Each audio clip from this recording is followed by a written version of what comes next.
కళింగకు తన మనిషి అయితే ఫోన్ చేస్తూ ఉంటాడు. హలో అని చెప్పేసి కళింగ అడుగుతూ ఉంటాడు. ఇక జింక పిల్ల బయటికి వెళ్తుంది. ఎక్కడికి వెళ్తుందో కనుక్కో చంపేద్దాం అని చెప్పేసి అంటాడు. ఇక కళింగ అయితే ఫోన్ అలా ఇసిరేస్తాడు తన మనుషుల చేతికి. ఇక కళింగ మనిషి సింధూరని వెతుకుతూ వస్తూ ఉంటాడు. సింధూర దొంగచాటుగా గుడిలోకి అయితే వస్తూ ఉంటుంది. ఆ శివయ్యని దర్శించుకోవడానికి వస్తుంది సింధూర. తన తాళిని చూపిస్తూ స్వామి నా జీవితం ఎందుకు స్వామి ఇలా చేశావు? తాళి భిక్ష పెట్టావా? అసలు తాళినే నాకు శిక్ష వేశావా? ఈ తాళిని ఎవరికి చూయించాలి? ఎవరికి చెప్పుకోవాలి? నాకెందుకు అందరికీ ఏ ఆడపిల్లకైనా తాళి కడితే ఒక రక్షణగా ఉంటుంది.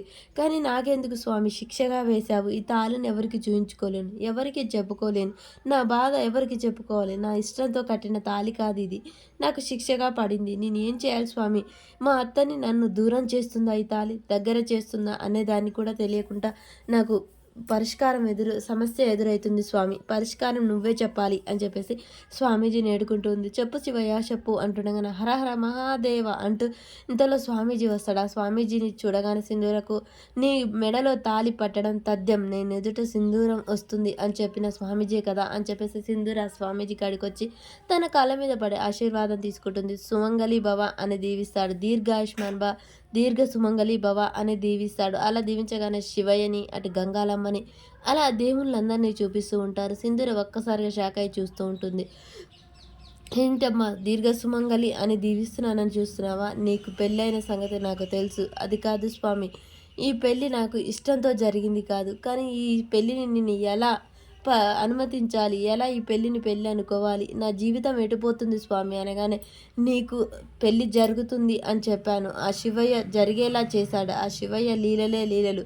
అలాంటిది నువ్వు తప్పుగా మాట్లాడకూడదు. ఈ పెళ్ళిని గౌరవించాలి. నీకు పెళ్ళి జరిగింది. ఇష్టం ఉన్నా ఇష్టం లేకున్నా జరిగింది. ఇష్టం లేని పెళ్ళి అని ఎలా అనుకోను స్వామి అని సింధూర్ అయితే అడుగుతూ ఉంటుంది.